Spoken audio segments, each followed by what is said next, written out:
চলছে জলপাইয়ের আচারের ব্যতিক্রমী ঝালমুড়ি তৈরির তোড়জোড়। বিশেষ এই ঝালমুড়ির স্বাদ এতটাই যে দিনে 4 থেকে 5,000 টাকার ঝালমুড়ি বিক্রি করেন বরিশালের মামুন।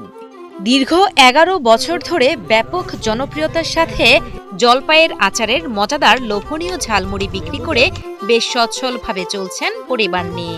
সেমি গাবলা একজনের কাছ থেকে নিয়ে আরেকজনের কাছ থেকে 500 টাকা নিয়ে শুরু করছি। একসাথে চাল ছিল না ঘরে, এখন ইনশাআল্লাহ মুড়ির সাথে একটা আচার ব্যবহার করি। আমি পুরো 1 বছরের জন্য বানাই রাখি, মানুষ খায়, দোয়া ভালো বলে, আলহামদুলিল্লাহ। প্রতিদিন সকালে শুরু হয় মামুনের ঝালমুড়ি তৈরির কর্মযজ্ঞ।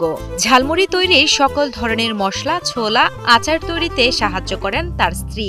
সবকিছু প্রস্তুত হওয়ার পর সকল সরঞ্জাম নিয়ে চলে যান বরিশাল নগরীর বেলস পার্কে।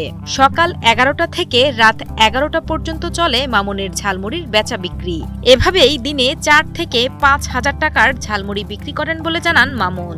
এই ঝালমুড়ি বিক্রির টাকা দিয়েই 2 সন্তানকে করাচ্ছেন পড়ালেখা এবং পরিবার নিয়ে চলছেন বেশ সচ্ছলভাবে। জি আলহামদুলিল্লাহ। বড় মেয়ে তো বললাম ক্লাস 10-এ পড়ে, আর ছোট মেয়ে সাগরদ্বীপ মাদ্রাসায়, শিখদের পড়া মাদ্রাসায় পড়াশোনা করে, প্রথম জামাত।